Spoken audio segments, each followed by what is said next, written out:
Baik, Assalamualaikum warahmatullahi wabarakatuh. Selamat malam Bapak Ibu sekalian.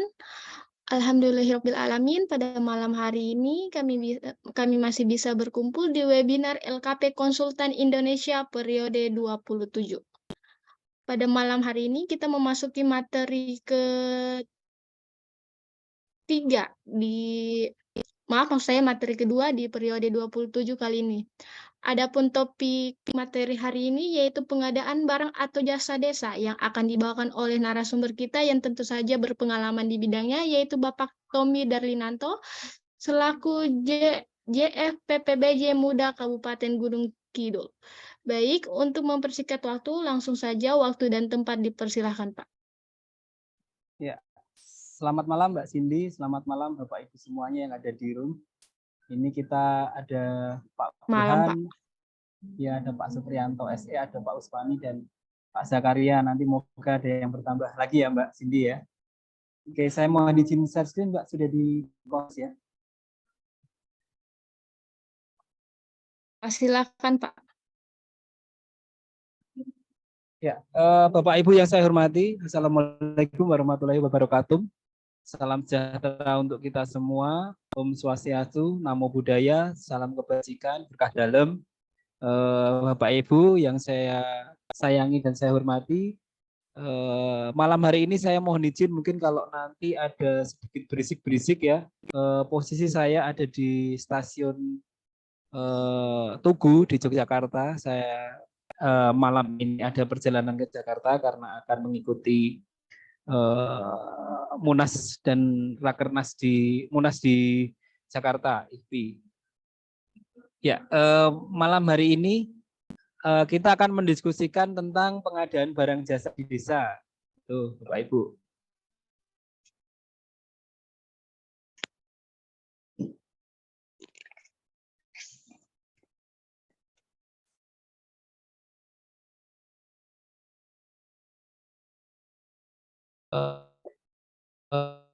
Betul.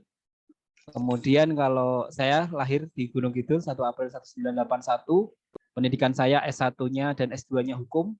Kalau S1 saya mengambil hukum ekonomi dan bisnis di Universitas Atmajaya Yogyakarta. Kemudian untuk S2-nya saya juga mengambil hukum di Universitas Atmajaya Yogyakarta, lebih ke administrasi negara, Bapak. Kemudian ini ada nomor telepon saya apabila Bapak Ibu nanti mungkin suatu saat akan ada yang Bapak Ibu diskusikan, silahkan di 081227358008 ya. Pengalaman pekerjaan saya sebelum saya ke ASN, saya pernah menjadi bekerja di kantor notaris Vincent Surakarta, kemudian di Bank NISP yang sekarang OCBC, kemudian di Bank Maybank, dulunya BI ya Bapak Ibu, kemudian pindah ke ASN di Kabupaten Gunung Kidul. Itu pertama kali saya sebagai pemberi bantuan dan konsultasi hukum di Badan Pemberdayaan Masyarakat Perempuan dan Keluarga Berencana. Ini juga berurusan dengan desa ya. Kemudian di tahun 2014 ini saya diangkat menjadi Kasih Perlindungan Anak ya. Ini dinasnya sudah berubah di dinas baru, Dinas Pemberdayaan Perempuan, Keluarga Berencana, Pemberdayaan Masyarakat dan Desa, sehingga entitas desa ini masuk ke dinas baru ini. Kalau dulu dinasnya itu masuk ke sekretariat daerah ya untuk desa, tapi kemudian 2014 menjadi dinas sendiri di dinas yang terpanjang se-Indonesia ini Bapak Ibu. Kemudian 2019 saya dipindah di pengadaan barang jasa di Sekretariat Daerah Kabupaten Gunung Kidul, dan tahun 2022 yang lalu saya diangkat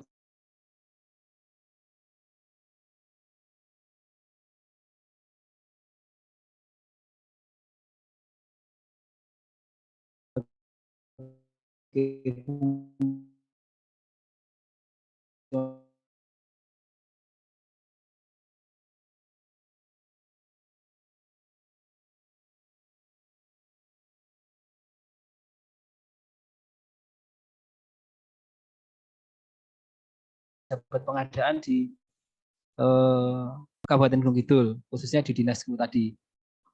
Kemudian tadi saya sampaikan, saya pernah menjadi Kasubag Pembinaan dan Advokasi di tahun 2019 sampai 2021 itu saya PLT, kemudian di 2002 sampai PLT Kabag PBJ tadi.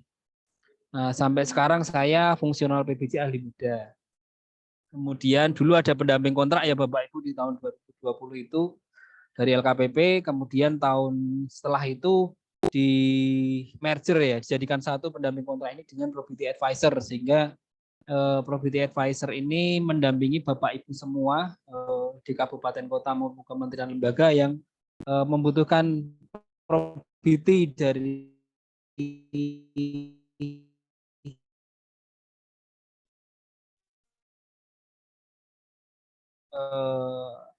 kementerian kan proses mendampingi mulai dari persiapan pemilihan, perencanaan sampai serah terima.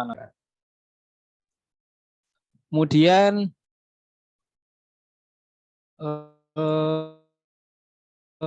ya sebagai narasumber dan fasilitator PBJ, terus saya saat ini sebagai pengurus IAPI DIY bidang hukum dan advokasi. Kalau di Ikatan Fungsional Pengadaan Indonesia ini WDIY saya sebagai wakil ketua Bapak Ibu. Kemudian saya sempat pernah menjadi tim ahli kontrak, ini cukup berat waktu itu, nilainya 150 miliar pembangunan salah satu gedung di Gunung Kidul yang nilainya cukup fantastis dan di gedung termegah sekarang di Gunung Kidul Bapak Ibu. Nah, ini terkait dengan Perbub dan Juknis PBJ, saya mendampingi penyusunan Bapak Ibu di tahun 2020 itu ada menyusun Perbub pengadaan barang jasa di desa sesuai dengan perlemnya LKPP. Kemudian di tahun 2020 itu karena ada minta contoh, minta juknis ya dari desa, kemudian kami berusaha menyusun juknisnya pengadaan barang jasa di desa itu. Kemudian nanti kita akan berbicara tentang PBJ desa ya. Kemudian ini tim penyusun Perbub, karena Perbub rumah sakit itu kan dikecualikan ya, jadi rumah sakit bisa dikecualikan dari Perpres pengadaan barang jasa kita. Tim teknis OPD ya, saya mendampingi beberapa OPD, kemudian ahli muda K3 Kunci BNSP, dan tim penilai angka kredit sempat saya menjadi tim penilai angka kredit. Nah ini Bapak Ibu, saya pernah mengikuti training online ya, Bapak Ibu pun juga bisa mengikuti training online pelatihan pengadaan barang jasa yang diselenggarakan oleh LKPP melalui e-learning ya. Waktu itu saya mengikuti pelatihan pengadaan barang jasa di desa tanggal 16 Agustus sampai Oktober 2021 ya, secara daring meliput 12 jam pelajaran. Tapi ini saya sudah menyusun perbubnya Bapak Ibu.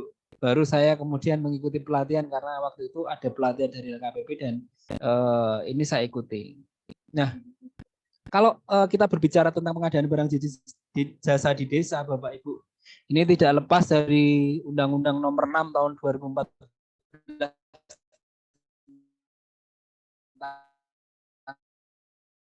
desa, kemudian pengelolaan keuangan di desa, kemudian Perpres yang sekarang sudah dirubah ya 12/2021, kemudian Peraturan LKPP Nomor 12 tahun 2019 Pedoman Pengadaan Barang Jasa di Desa. Ini informasi terakhir, kemarin akan ada perubahan untuk perlem LKPP-nya ini, tapi belum ada yang terbaru, tapi masih menggunakan itu. Kemudian ada perlem LKPP nomor 5 tahun 2021 tentang pedoman pengadaan barang jasa yang dikecualikan pada pengadaan barang jasa pemerintah. Jadi secara garis besar ini regulasi yang menjadi pedoman atau rujukan dalam pengadaan barang jasa di desa. Suara saya masih terdengar, Mbak Cindy? Kedengaran, Pak.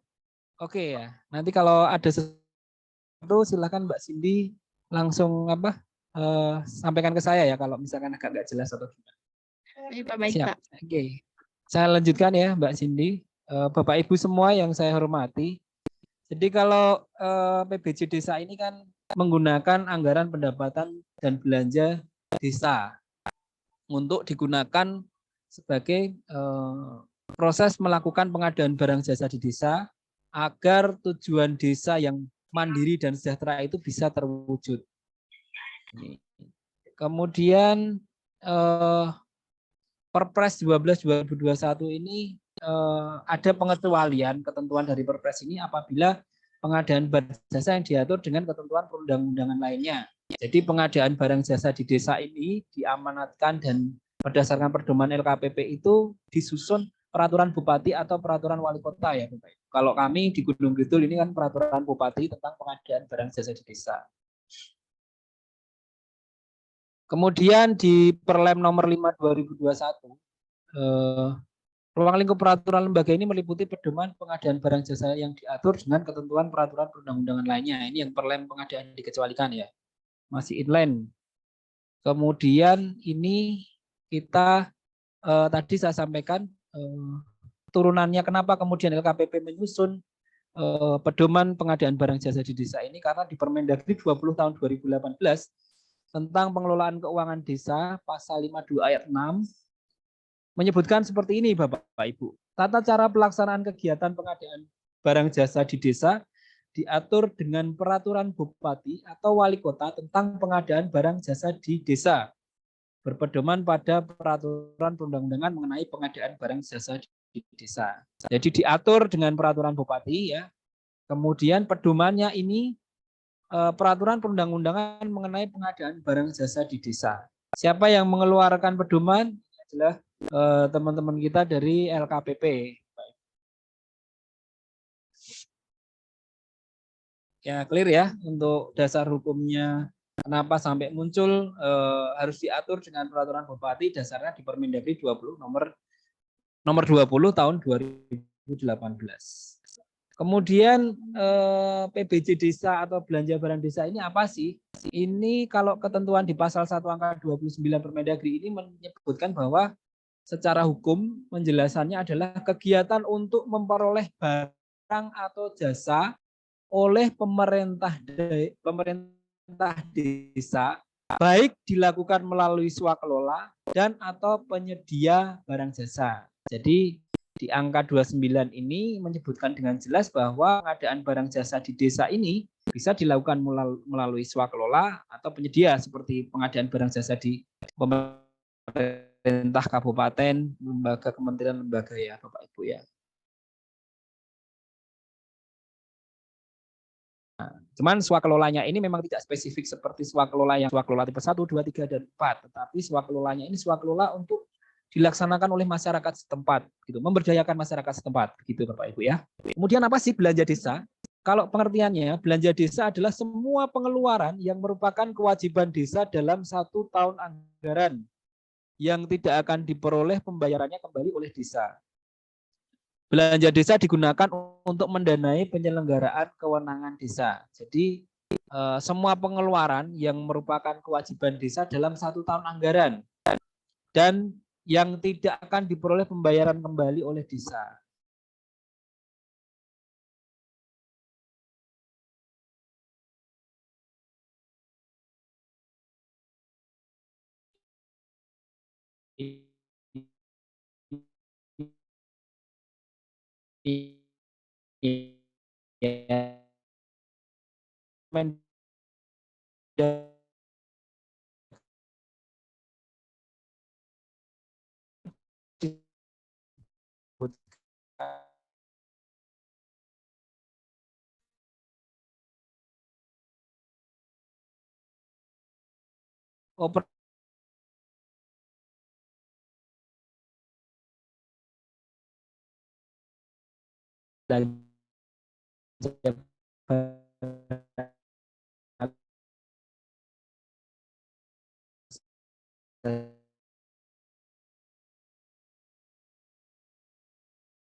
Mohon maaf Bapak Ibu, pemateri kita pada malam hari ini mungkin jaringannya sedikit terganggu. Mungkin kita bisa tunggu sebentar lagi, Bapak.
Halo Mbak, tadi slide saya sampai mana ya Mbak? Kayaknya jaringan nggak stabil ini. Saya boleh off kamera nggak? Boleh, Pak, boleh.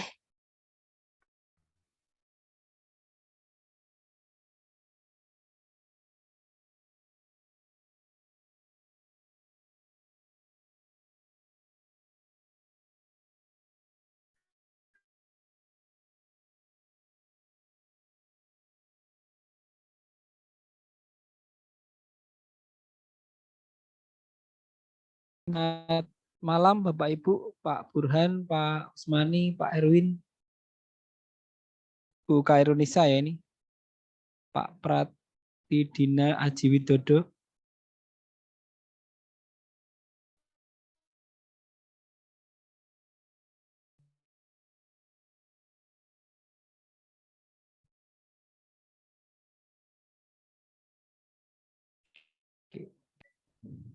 Ya, atau Jabarang Jasa waktu mati.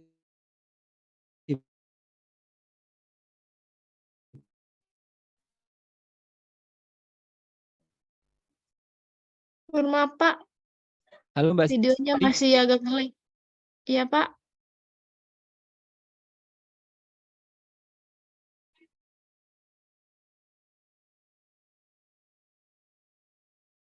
Ya.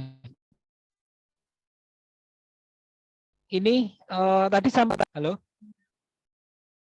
Iya, Pak. Kedengaran, Pak. Oke, belanja modal ya.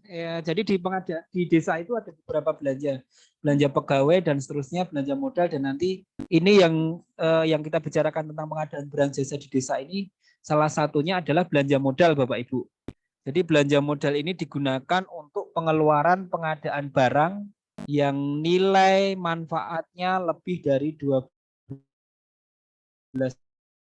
bulan, kemudian menambah aset, kemudian digunakan untuk kegiatan penyelenggaraan kewenangan desa dengan ketentuan kegiatan pembangunan fisik harus dilaksanakan pada aset desa, bangunan dan atau tanah. Jadi kalau bukannya aset desa, misalkan itu masih asetnya kalau di desa di Gunung Kidul ini kan banyak asetnya yang kemudian aset keraton ya Bapak Ibu. Aset kerajaan kota Yogyakarta, kerajaan Yogyakarta, dari istimewa Yogyakarta. Jadi ada yang misalkan nanti itu ini benar aset desa atau tidak gitu kan. Dalam pelaksanaan pembangunan fisik itu perlu dikaji lagi gitu kan. Kemudian kegiatan yang berhubungan dengan pembelian suatu benda bergerak maupun tidak bergerak yang nilai manfaatnya lebih dari 12 bulan. Kemudian pembelian itu dicatatkan sebagai aset milik desa. Ini ya untuk PBJ desa yang belanja modal. Kemudian ada lagi belanja tak terduga Bapak Ibu. Belanja tak terduga ini untuk kegiatan-kegiatan yang misalkan penanggulangan bencana, keadaan darurat, keadaan mendesak yang berskala lokal. Nah ini paling sedikit ada kriterianya berikut Bapak Ibu. Bukan merupakan kegiatan normal dari aktivitas pemerintah desa dan tidak dapat diprediksi sebelumnya. Kemudian yang kedua, tidak diharapkan terjadi berulang dan berada di luar kendali pemerintah desa. Ini untuk ketentuan belanja tak terduga ini. Karena nanti di belanja tak terduga ini kemungkinan misalkan ada butuh bantuan permakanan gitu kan, kalau misalkan ada desa yang terisolasi karena mungkin ya aksesnya jembatan kecilnya desa itu kemudian terkena bencana, itu bisa melakukan kegiatan-kegiatan yang terkait dengan penanggulangan bencana tadi. Ya, jadi ada belanja tak terduga, belanja modal, dan belanja barang jasa. Ini yang kita bicarakan terkait dengan belanja-belanja yang ada pengadaan barang jasa di desa. Ini ya, metode PBJ desa ini melalui swakelola dan penyedia, tetapi diharapkan atau diutamakan ini pengadaan barang jasa di desa itu melalui swakelola Bapak Ibu. Karena apa? Mengutamakan peran serta masyarakat, memaksimalkan material yang ada di desa setempat, kemudian dilaksanakan secara gotong royong, kemudian memperluas kesempatan kerja dan pemberdayaan masyarakat setempat. Ini tujuannya. Kenapa kemudian lebih diutamakan dengan swakelola. Kemudian Bapak Ibu, ini ya tadi kita sudah bahas itu, kalau kegiatan yang tidak dapat dilaksanakan melalui swakelola, baik sebagian maupun keseluruhan, dapat dilaksanakan oleh penyedia barang jasa yang dianggap mampu dan memenuhi persyaratan. Misalkan kebutuhan membeli ambulan desa gitu kan. Kalau itu berarti kan tidak bisa dilaksanakan swakelola. Bapak Ibu harus belanja pengadaan ambulannya tadi ke vendor ambulan tentunya. Dengan spesifikasi yang dibutuhkan. Nanti ambulannya mau dipakai apa? Ambulan untuk mengantar mengantar orang yang sakit atau nanti ambulan jenazah dan seterusnya. Kemudian ini ketentuannya di PBJ Desa, tugasnya ini dilakukan oleh KASI atau KAUR Bapak Ibu untuk membelanjakan ini ya. Mereka bertugas untuk menandatangani perjanjian kerjasama dengan penyedia atas pengadaan barang jasa untuk kegiatan yang berada dalam tugasnya. Ini ketentuan di Permendagri tadi ya, 20/2018. Kemudian dalam melaksanakan tugas itu, KASI dan KAUR dapat dibantu oleh tim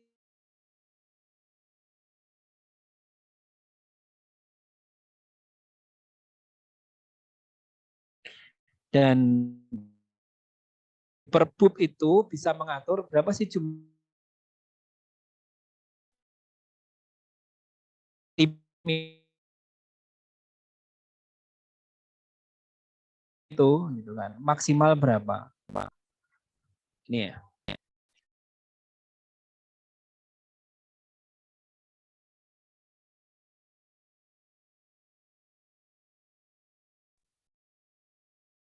Ya mohon maaf, lempar lagi ya Mbak.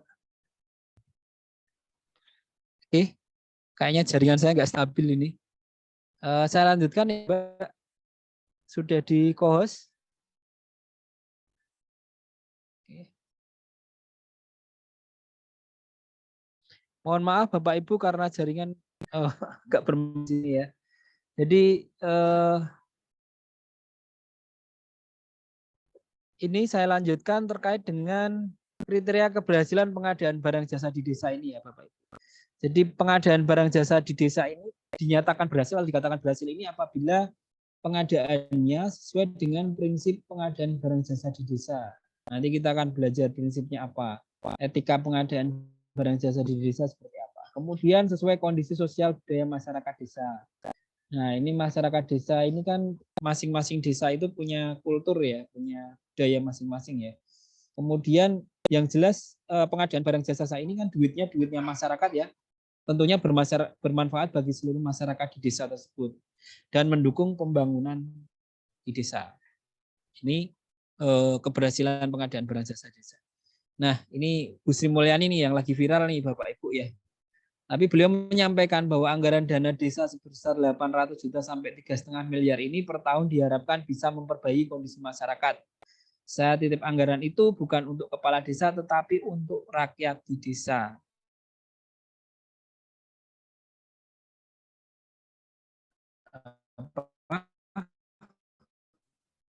Baik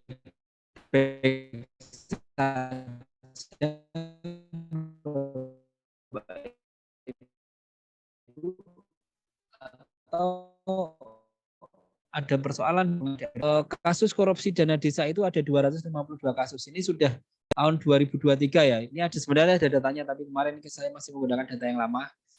Ini ya kasus-kasus korupsi dana desa ini meliputi penyalahgunaan anggaran, laporan fiktif, penggelapan, penggelembungan anggaran dan suap.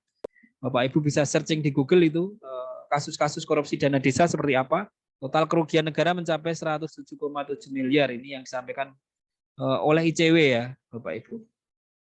Nah, ini contohnya di DIY ini kemarin ada Balai Desa Bangun Cipto digeledah ini ya tahun 2019. Ini juga berkaitan dengan LPJ, rekayasa LPJ ya, surat pertanggungjawaban penggunaan dana desa ini.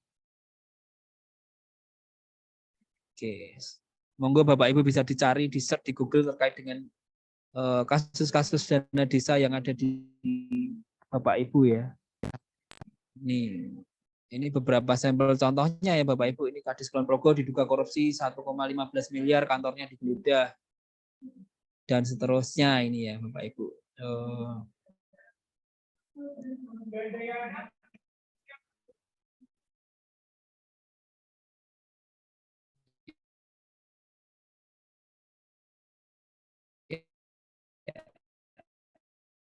Ini ya Bapak Ibu contoh-contoh desa Sidoarjo diduga korupsi. Banyak ya Bapak Ibu di sekitar kita ada kasus-kasus ini. Nah ini salah satu di Gunung Kidul ya. Kemarin ada korupsi dana desa hingga 400 juta oknum perangkat desa BJ akhirnya ditahan. 4 tersangka korupsi desa Banjarjo disahkan ke Kejari Gunung Kidul dan seterusnya ini. Ada yang sampai bakar kantornya itu kepala desa di Tasikmalaya ya. Oke ya, contoh-contohnya banyak ya Bapak Ibu.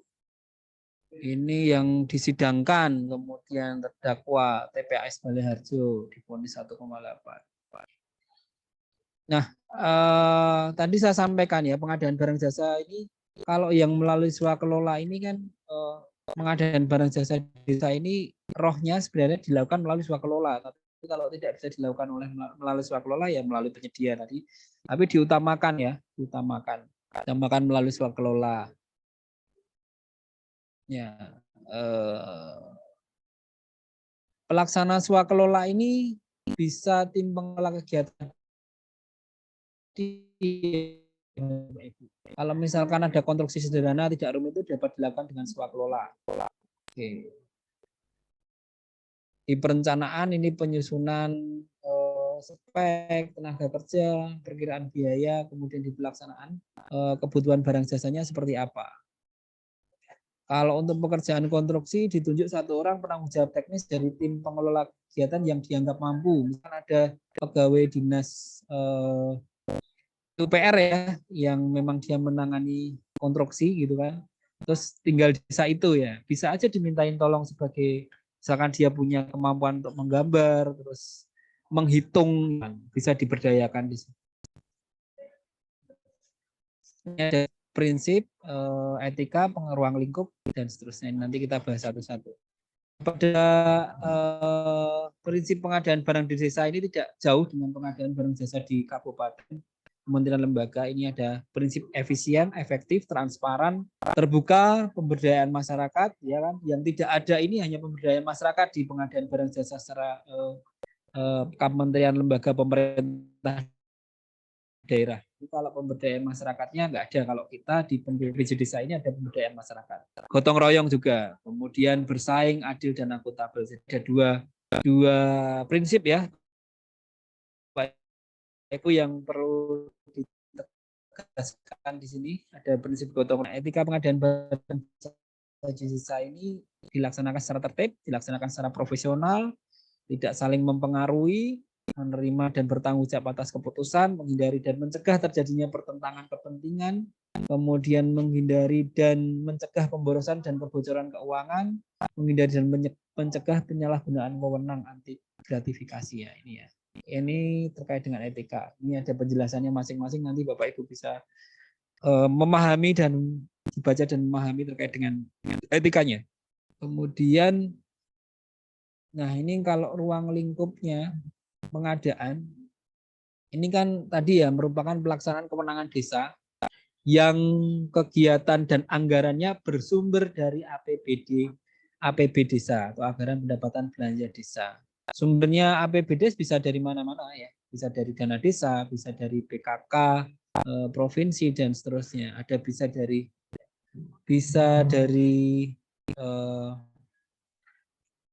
sumbangan masyarakat juga bisa.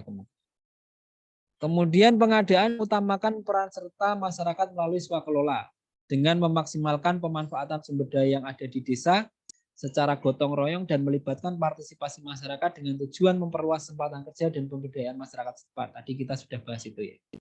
Kemudian pengadaan ini melalui penyedia dapat dilakukan untuk mendukung swakelola atau kegiatan yang tidak dapat dilaksanakan dengan swakelola. Kemudian siapa sih para pihaknya dalam pengadaan barang jasa di desa? Ini ada kepala desa, ada kasih kaur, tadi ya.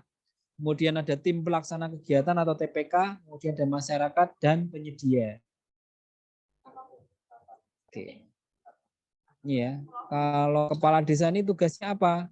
Tugasnya menetapkan tim pengelola kegiatan ya, pelaksana kegiatan tadi ya, hasil musrenbang. Kemudian mengumumkan perencanaan pengadaan. Kemudian apabila terjadi perselisihan antara Kasikaur dengan TPK, ada perbedaan pendapat, ini menyelesaikan perselisihan tersebut. Kemudian Kasikaur ini kalau seperti di kita kan dia PPK ya, dia menetapkan dokumen persiapan, menyampaikan dokumen persiapan kepada TPK, kemudian melakukan pengadaan barang jasa di desa, mendatangkan bukti transaksi pengadaan, kemudian mengendalikan pelaksanaan pengadaan, menerima hasil pengadaan, kemudian melaporkan pengelolaan pengadaan kepada kepala desa dengan berita acara penyerahan. Kemudian ada TPK, ini dari unsur perangkat desa, ada dari lembaga masyarakat desa dan masyarakat. Kemudian masyarakat dan penyedia. Ini saya jelaskan lagi di sini ya.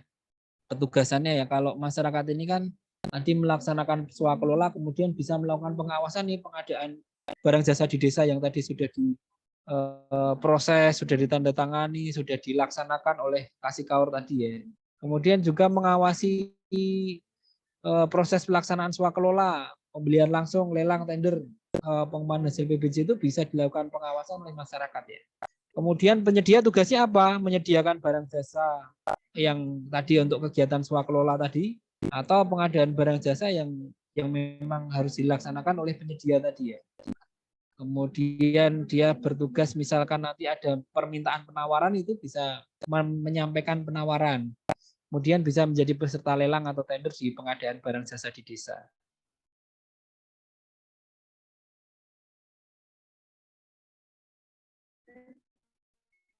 Nah, kalau kasihnya belum sedia atau tidak mencukupi Bapak Ibu, jadi dia harus melaporkan kepada kepala desa terkait dengan kurang anggaran tersebut.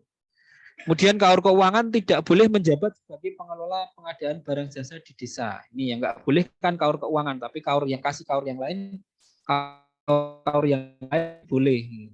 Hanya Kaur yang keuangan ini yang tidak boleh melaksanakan pengelolaan PBJ, menandatangani surat perjanjian, kemudian seterusnya.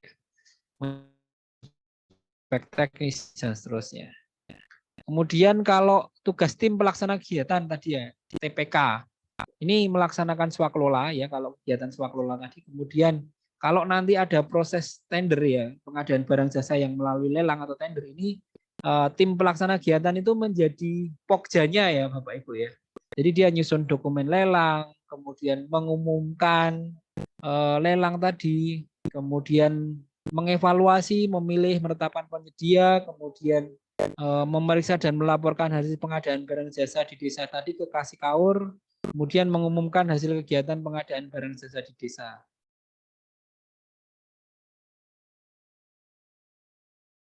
Ya, setelah prosesnya tadi semua. Kemudian masyarakat tadi saya sampaikan ya, apa ya, talot gitu kan, masyarakatnya terlibat di warga masyarakat ya, mereka diberikan honor upah tenaganya juga karena melaksanakan kegiatan tadi.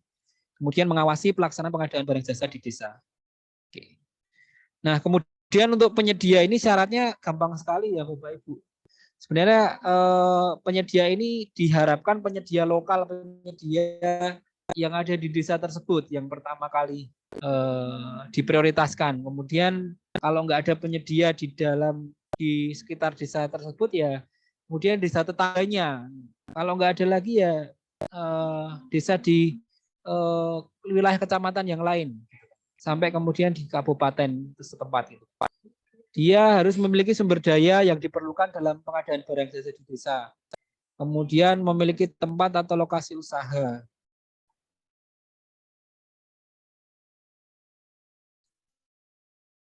Kemudian memiliki kemampuan menyediakan barang jasa, bahwa dia ini memiliki tempat usaha, sedang menjalankan usaha, ada tempat usahanya. Pernyataan bahwa dia memang menjalankan usaha tersebut. Kemudian ini tugasnya kan menyediakan barang jasa, menyediakan barang jasa swakelola, tadi mengirim penawaran dan sebagai peserta tender tadi. Nah, kalau ada perselisihan nanti yang menyelesaikan adalah kepala desa, Bapak Ibu. Nah, penyelesaiannya ini yang pertama kali harus dilakukan adalah musyawarah untuk mufakat, bukan di pengadilan ya ataupun non litigasi ya ini. Jadi selesaikannya dengan musyawarah, nanti Pak Kepala Desa ini yang memimpin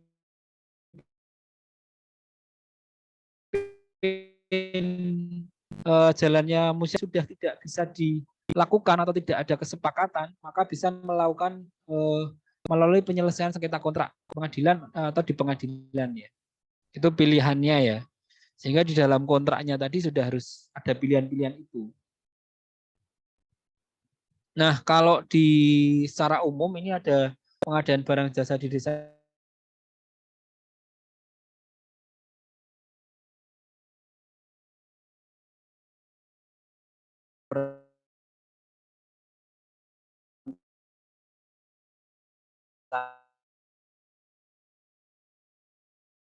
jadi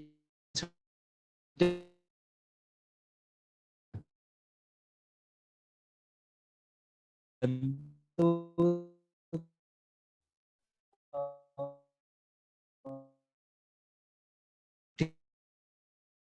hanya Mohon maaf Pak, suaranya putus-putus.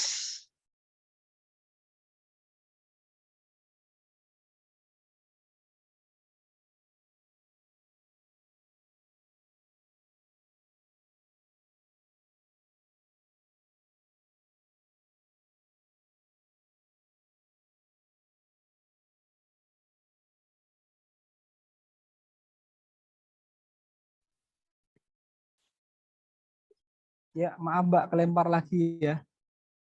Mohon maaf ini. Sudah kelihatan Mbak? Kelihatan Pak, kelihatan Pak. Oke, ini ya kita ke proses penyusunan ya Bapak Ibu. Kalau berdasarkan Perlemel KPP ini, pemerintah kabupaten atau kota ini boleh menyusun ambang batas nilai pengadaan barang jasa di desa ya, yang melalui penyedia. Kemudian proses penyusunan ini pemerintah kabupaten ini bisa meminta masukan dari pemerintah desa untuk terkait dengan bahan-bahan pertimbangan terhadap penetapan peraturannya tadi, peraturan bupati atau wali kotanya tadi.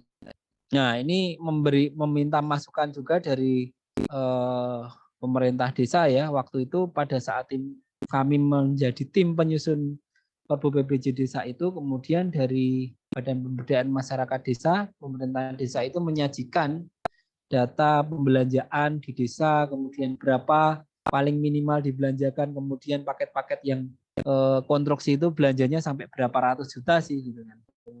Kemudian menetapkan nanti yang pakai metode pembelian langsung, metode lelang atau metode penawaran itu berapa nilainya. Nanti kita akan ke sana ya Bapak Ibu. Jadi ini kewenangan pemerintah kabupaten untuk menyusun batasan-batasan tadi ya. Tentunya batasan-batasan ini tidak hanya diputuskan karena suka, karena ingin sekian, tapi memang harus ada spending analysis yang harus dilakukan oleh pemerintah desa, pemerintah kabupaten, dan kami kemarin di pemberdayaan masyarakat desa itu harus mempunyai spending analisisnya ya. Jadi ada kajiannya terkait dengan menentukan itu. Jadi tidak asal saya suka sekian ditentukan sekian. Enggak seperti itu ya Bapak Ibu.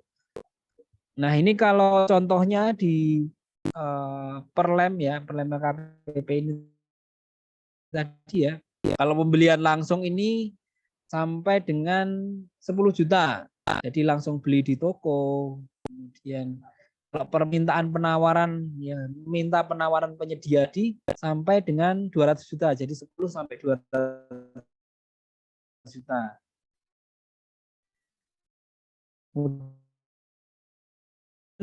Kalau tender atau lelang ini untuk nilai paketnya yang di atas 200.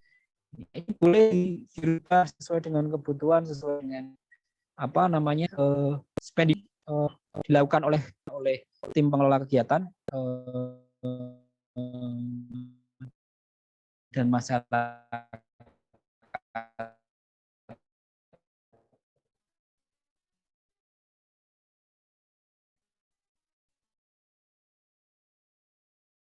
Ini contoh-contohnya ya, baca sendiri maksud saya. Harus menyusun nih dokumen persiapan pengadaannya seperti apa. Akan dilakukan oleh teman-teman kasih kaur ya. Kalau ini pekerjaannya adalah mendukung ada bahan material yang harus disediakan oleh penyedia, misalkan ada semen, ada besi gitu kan, itu untuk mendukung swakelola. Kemudian ada yang untuk memenuhi yang tidak dapat dilakukan oleh secara swakelola. Misalkan Bapak Ibu mau ada pelatihan menjahit, kemudian ada nanti dia menyediakan mesin jahitnya ya kepada warganya ya yang berminat mengembangkan usaha jahit itu, kemudian memberikan jahit untuk warganya. Kemudian mengutamakan penyedia dari desa setempat ya, Bapak Ibu tadi saya sudah sampaikan kalau di desa itu ada ya pakai penyedia di desa.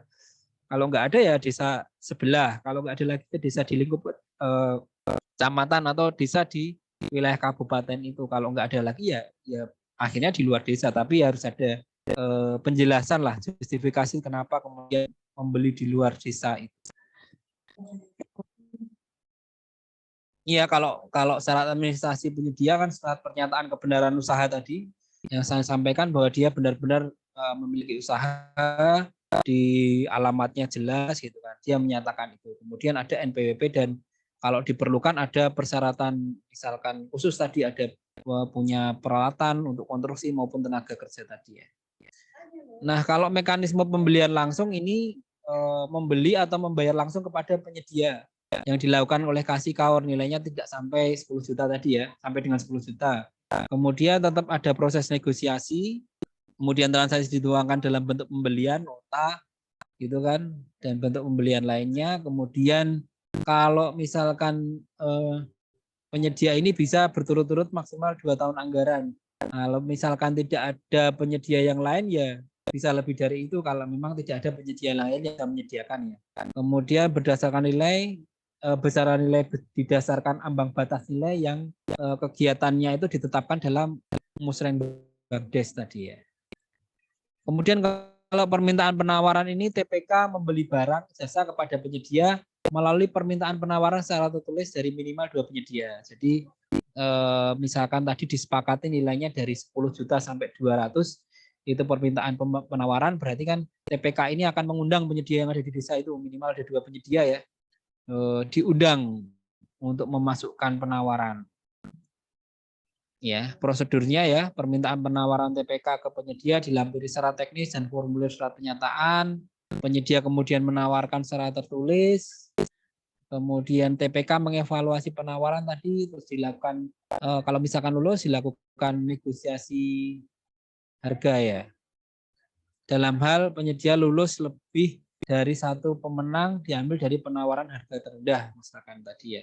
Kalau harganya sama berarti kan harus dinegosiasi itu masing-masing. Dalam hal lebih dari 1 penyedia menawarkan dengan harga yang sama, maka TPK melakukan negosiasi dengan setiap penyedia untuk memperoleh harga yang lebih murah. Kemudian dalam hal hanya 1 penyedia yang lulus, TPK melakukan negosiasi untuk memperoleh harga lebih murah. Ini syarat negosiasinya. Kemudian hasil negosiasi dituangkan dalam berita acara, kemudian dituangkan dalam bukti pembelian atau surat perjanjian. Kemudian di desa setempat hanya ada 1 penyedia, permintaan dapat dilakukan kepada penyedia tersebut. Ini dengan prosedur permintaan pembayaran. Kemudian kalau yang tender lelang ini metode pemilihan penyedia untuk semua pekerjaan yang dapat diikuti oleh semua penyedia yang memenuhi persyaratan ya Bapak Ibu. Misalkan ada pekerjaan konstruksi bangun balai desa senilai 1.200.000.000 rupiah misalkan. Nah, ini kan harus proses tender atau lelang ya. Kemudian ada persyaratan-persyaratan misalkan kepemilikan peralatan, tenaga dan izin membangun gitu kan, SPU dan seterusnya itu harus dipikirkan oleh TPK dan kasih kaur terkait dengan persyaratannya tadi. Kemudian mereka menyusun dokumen pemilihannya, diumumkan ya kan. Kemudian mereka menyampaikan penyedia menyampaikan mengirimkan ya mengirimkan untuk mengikuti tender lelang itu, mengirimkan penawarannya. Kalau beberapa desa yang kemarin kami dampingi itu TPK-nya membuat ini penyampaian penawarannya dimasukkan ke dalam, dikirimkan melalui email resmi TPK gitu kan. Sudah melalui elektronik juga. Cukup membantu ternyata, Bang Bu. Oke.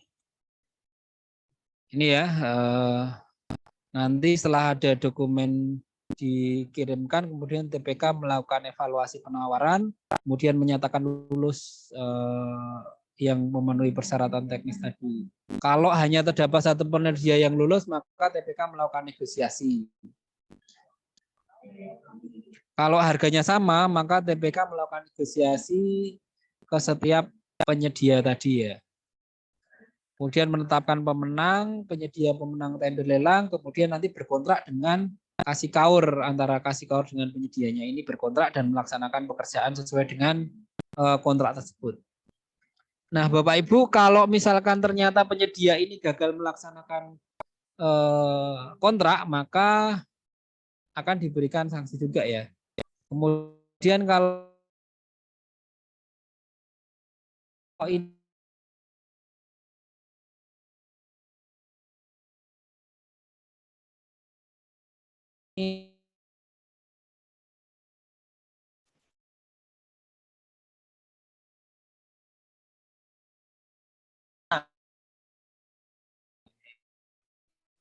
kenakan sanksi juga.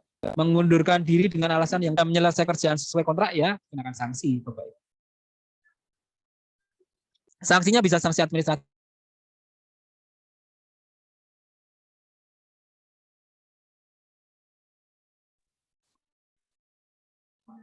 Mohon maaf, out lagi ya.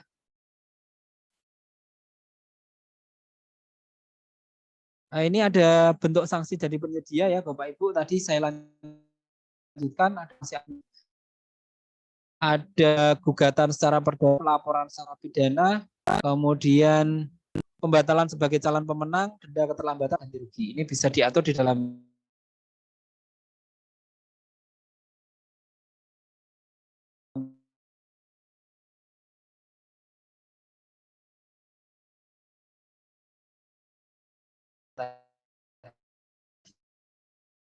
kalau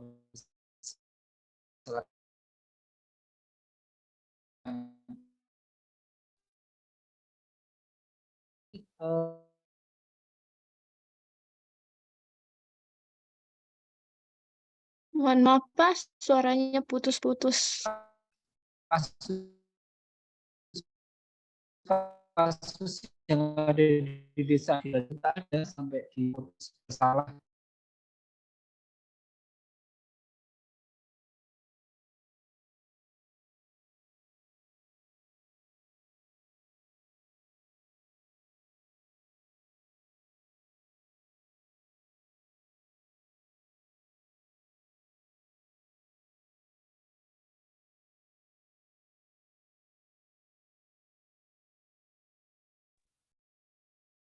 Mohon maaf Mbak, kelempar lagi ya. Sinyalnya kurang bagus di sini. Ya ini tadi saya sampai ini ya Mbak Cindy ya. Sanksi-sanksi tadi sudah ya Mbak Cindy? Halo? Sudah Mbak? Sanksi?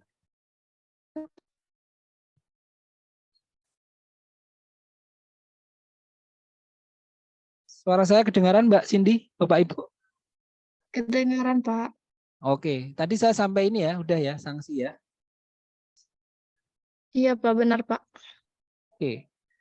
Nah, kemudian permasalahan di pengadaan barang jasa di desa yang saya coba mapping ya Bapak Ibu ya, selama proses tadi kami sudah menyusun perbub, kemudian menyusun juknis, dan kami juga survei nih, kami juga melakukan pendampingan di desa ini. Beberapa persoalannya ini tidak semua desa itu memiliki SDM pelaku pengadaan barang jasanya yang profesional atau kompeten ya.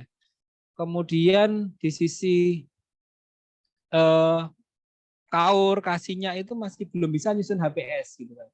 Permasalahan yang sering muncul di periksa itu ternyata nyusun HPS-nya itu pajak-pajaknya tidak diperhitungkan atau pajaknya diperhitungkan tapi PPN PPh masuk semua, seperti itu. Kemudian kalau dari sisi penyedia ini kadang tidak banyak penyedia yang ada di desa ya, yang mampu dikontrak ya. Sehingga kadang harus penyedia di desa lain yang apa namanya yang dikontrak mendapatkan pekerjaan itu. Apalagi kalau desanya itu berbatasan dengan wilayah kabupaten lain gitu. Dan memang barang-barangnya lebih murah di desa di kabupaten lain. Ini menjadi persoalan juga. Kemudian tadi ya pajak sudah, kemudian nah kalau perencanaan teknis ini untuk pekerjaan yang tidak sederhana ini masih jarang melibatkan konsultan perencana itu kan, atau konsultan perencana perorangan misalkan gitu, yang bisa membantu merencanakan. Kemudian tahapan perencanaan penganggaran, persiapan, pelaksanaan, pengawasan, dan serah terima pelaporannya juga masih ada beberapa persoalan. Ya, kepemahaman tentang pengadaan barang jasa ini juga selalu kami lakukan pembinaan ya kepada desa-desa. Kami ada 144 desa di kabupaten kami, Bapak Ibu, sehingga kami setiap tahun itu ada kegiatan peningkatan kompetensi untuk pelaku pengadaan barang jasa di desa. Nah, kemudian ada beberapa case tidak didampingi oleh tim pendamping karena tim pendamping itu kan mendampingi beberapa desa itu kan. Ada kadang tim pendampingnya itu yang orang teknik, tapi kadang juga tidak ada, itu yang menjadi persoalan. Nah, mungkin itu Mbak Cindy. Kemudian saya mohon maaf ya kalau tadi sering putus-putus ini karena saya sedang di stasiun ya, Mbak. Mohon maaf ya Bapak Ibu Iya, semuanya. Pak. Ini saya kembalikan ke Mbak Cindy nih, mungkin ada pertanyaan atau diskusi malam hari ini. Lumayan ya, ada 11 peserta ya. Silahkan Bapak Ibu. Baik, Bapak Ibu sekalian, selanjutnya kita ke sesi tanya jawab atau diskusi. Ini Pak sudah ada yang bertanya di kolom chat, Ya, bisa dibacakan Mbak, chat saya nggak ada. bisa Pak. Izin bertanya, bagaimana terkait dengan adanya kasus pembangunan gedung sarang walet menggunakan dana APB desa, namun dibangun di atas tanah aset bukan milik desa, tanah atas nama keluarga sendiri. Apakah saat diaudit dapat dihitung sebagai kerugian keuangan negara? Regulasi apa yang dilanggarnya? Mohon dijelaskan. Pertanyaan ini dari Bapak Erwin Mutakin. Silakan dijawab, Pak. Ya, luar biasa nih pertanyaannya ya Bapak Ibu ya, Pak Erwin ya. Saya tidak bisa mengomentari secara pasti ya, tapi ini kan saya harus melihat dulu case-nya, kemudian data-data dukungnya. Jadi kalau sekilas ini maka tadi statementnya di Permendagri tadi kan, Permendagri 20 2018 itu ya harus dibangunnya bukan di aset yang bukan milik desa. Nah, kalau misalkan tanah tadi atas nama keluarga itu kemudian sudah dihibahkan ke desa, ada nggak hibahnya ke desa tadi? Kemudian waktu itu disepakatinya seperti apa di Musrenbang Desnya? Kenapa bisa menjadi APBDes gitu, untuk membangun gedung sarang walet tadi? Ya, apa di APBDes-nya sudah disepakati oleh seluruh warga dalam Musrenbang Des? Atau ini tidak di Musrenbang Deskan gitu. Itu kan secara administratif juga bisa dikenakan undang-undang administrasi negara ya. Dan ini memang harus dikaji, kemudian kalau memang ada kerugian keuangan negara, maka keuangan negara misalkan tadi ya, dia harus membangun gedungnya itu, kemudian tidak ada hibah, bukan di tanah milik desa, nanti perjanjiannya seperti apa? Apakah memang ada hibah dan seterusnya itu tadi. Karena pembangunannya harus di tanah yang clear ya, tanah desa ya. Ini memang harus dikaji lebih mendalam terkait dengan case-nya ya, karena saya tidak tahu pasti case-nya seperti apa, data-datanya seperti apa, itu memang harus dikaji dengan teman-teman inspektorat daerah ya Bapak Ibu ya. Karena teman-teman inspektorat daerah ini yang akan mendampingi desa terkait dengan adanya pelanggaran atau fraud tadi. Mungkin itu Pak Erwin yang bisa saya jelaskan, Mbak Cindy.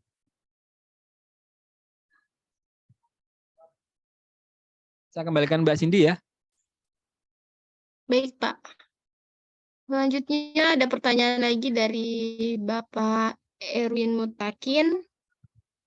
Dalam audit PBJ Desa, apa dasar menghitung jumlah tenaga kerja yang efisien melalui swakelola pekerjaan fisik jalan atau gedung bangunan yang diberdayakan saat mereview RAB swakelola? Mereka RAB manual tidak menggunakan HAS dari PU. Mohon penjelasannya. Ya, jadi gini Bapak Ibu ya, Pak Erwin ya, ini pertanyaannya juga bagus nih. Jadi desa itu dari Kementerian PUPR itu ada ketentuan yang menyebutkan, mengkriteriakan apa-apa pekerjaan yang bisa dilakukan oleh desa. Pekerjaan-pekerjaan sederhana apa yang bisa dilakukan oleh desa. Dan itu sudah ada AHSP-nya ya, analisa harga satuan pekerjaannya yang kemudian bisa digunakan oleh teman-teman di desa itu. Misalkan mau bangun jalan yang seperti apa, kemudian jalannya dilakukan oleh dengan secara swaklola atau penyedia, bangun gedung dan seterusnya gitu. Kalau misalkan ini dilakukan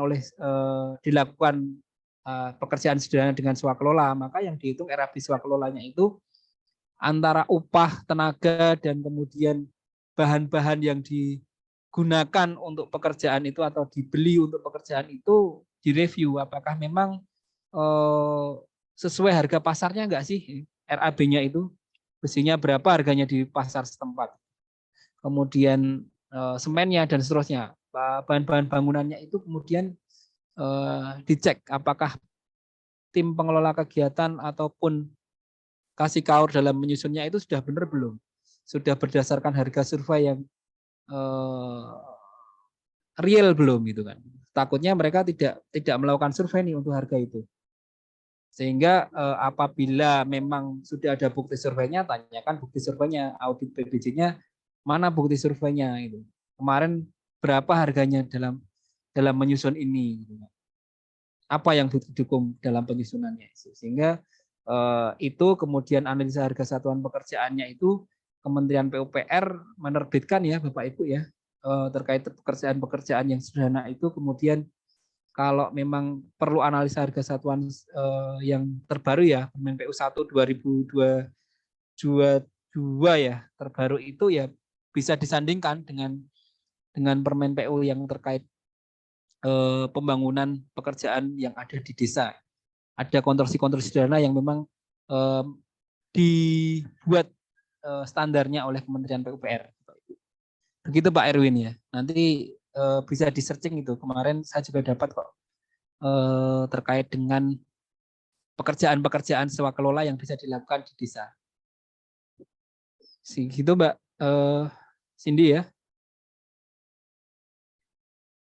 Baik Pak. Ini ada pertanyaan terakhir lagi dari Pak Erwin Mutakin. Apakah ada buku panduan atau referensi cara pemilihan penyedia di desa dengan cara tender secara mendetail? Mohon sharingnya.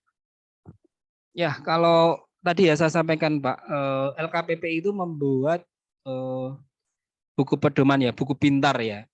Tapi kemudian kami di Kabupaten Gunung Kidul itu tetap menyusun juknisnya, juknis agar memudahkan teman-teman di desa itu, misalkan nyontoh nyusun HBS itu seperti apa, kemudian bentuk kontraknya kayak apa, itu memang kita jelaskan di dalam juknis itu. Jadi masing-masing nanti sesuai kebutuhan. Kalau misalkan Bapak Ibu mau nanti bisa WA saya kirimkan untuk bisa dipelajari Bapak Ibu. Karena masing-masing kabupaten kota itu akan ada keunikannya masing-masing ya, akan ada penetapannya. Jadi dasar Bapak Ibu ya apakah ada peraturan bupatinya di sana terkait dengan pengadaan barang sisa itu, kemudian peraturan turunannya ada tidak, itu menjadi dasar karena di kabupaten kami belum tentu sama dengan di kabupaten Bapak Ibu itu. Begitu Mbak Cindy. Baik Pak. Ini ada 2 pertanyaan lagi dari Bapak Irwan Miharja. Pertanyaan pertama, untuk perencanaan pekerjaan fisik di desa, apakah ada acuan tertentu atau menggunakan Permen PU juga? Ya, tadi saya sampaikan ya Bapak Ibu, di Kementerian PUPR ini juga menerbitkan peraturan terkait dengan atau SOP ya, terkait dengan apa sih pekerjaan-pekerjaan sederhana yang bisa dikerjakan oleh desa. Nah, itu bisa menggunakan itu. Tapi kalau kemudian ini ada pekerjaan-pekerjaan yang non swakelola, ada pekerjaan yang melalui penyedia harus bangun gedung gitu kan. Tadi misalkan bangun gedung balai desa senilai 1,3 M gitu. Nah, ini memang harus disusun perencanaannya itu ya menggunakan analisa harga satuan Permen PU ya. Itu yang satu-satunya yang bisa digunakan rujukan. Tapi kalau pekerjaan swakelola tadi ya, ada Permen PU juga yang terkait dengan apa-apa saja sih desa bisa mengerjakan apa. Bangunan talud, jalan yang seperti apa, kemudian gedung yang sebagaimana, satu lantai, luasan berapa, itu ada Bapak Ibu. Nanti kalau misalkan Bapak Ibu butuh, nanti saya kirimkan terkait dengan regulasinya itu. Silakan WA saya. Itu Mbak Cindy ya. Ada lagi pertanyaan Mbak Cindy? Ada Pak pertanyaan terakhir dari Bapak Irwan Miharja. Apakah AHSP pada Permen PU bisa dijadikan acuan perhitungan kerugian negara pada kasus PBJ di desa? Ya, analisa harga satuan pekerjaan bukan menjadi acuan ya Pak, tapi kemudian nanti harga satuannya ya, harga HPS-nya ya. HPS-nya itu kalau di desa ya bukan sebagai perhitungan kerugian negara, tapi apakah kemudian dari kontraknya itu ya, dari nilai kontraknya, misalkan Kasih Kaur menyusun HPS-nya 1 miliar, kemudian penawarannya 900 juta. 900 juta itu kemudian menjadi pemenang berkontrak. Nah, kontraknya itu Bapak Ibu ya, kontraknya itu kemudian misalkan ada pekerjaan-pekerjaan di dalam kontraknya itu yang tidak dilaksanakan, itu bisa menjadi temuan kerugian negara. Tapi kalau analisa harga satuan pekerjaannya nggak bisa, Bapak Ibu. Jadi kontraknya ya, berdasarkan kontraknya ya kerugian negaranya itu. Bukan terkait dengan analisa harga satuan pekerjaannya. Itu yang bisa saya sampaikan Pak Irwan. Jadi tetap dilihat kontraknya dulu, kontraknya seperti apa yang tidak dikerjakan, atau misalkan ekstrimnya ya perencanaan di desa itu yang nilainya tadi 1 miliar itu ternyata terjadi gagal bangunan. Nah, gagal bangunan ini nanti bisa menyebabkan kerugian negara juga. Bisa dihitung gitu ya. Tapi tetap basisnya pada kontraknya, bukan pada analisa harga pekerjaannya. Analisa harga satuan pekerjaan, tapi pada kontraknya ya. Gitu. Mbak Cindy ya. Baik Pak, itu tadi pertanyaan terakhir. Oke, ya terima kasih Mbak. Ya. Apa Pak Elias ada di sini? Mungkin ada yang mau ditambahkan Pak Elias? Pak Elias ada nggak Mbak? Nggak join ya Pak Elias Mbak? Artinya tidak Pak. Oke, ya. Baik Pak, sebelum kita akhiri mungkin ada close statement Pak untuk materi pada malam hari ini. Ya, luar biasa ya Bapak Ibu di sini pertanyaan sangat saya senang sekali banyak pertanyaan ya.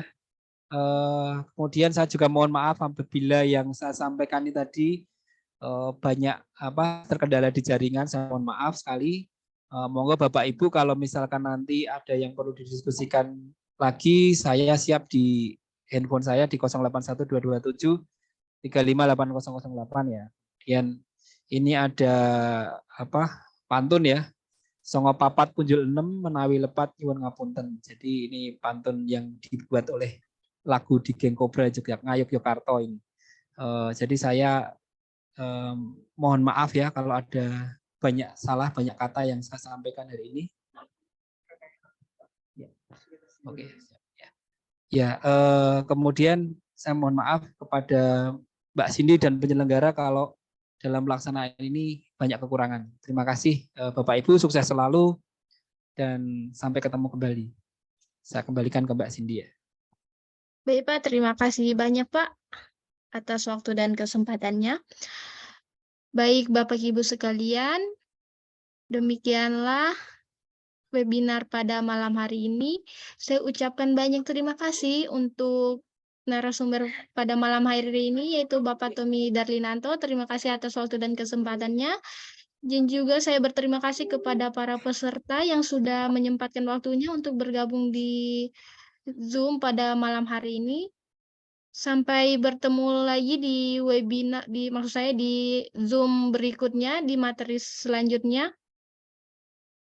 Dengan akhir kata saya ucapkan terima kasih. Wassalamualaikum warahmatullahi wabarakatuh. Waalaikumsalam, mohon izin live ya Mbak. Iya Pak, silakan Pak.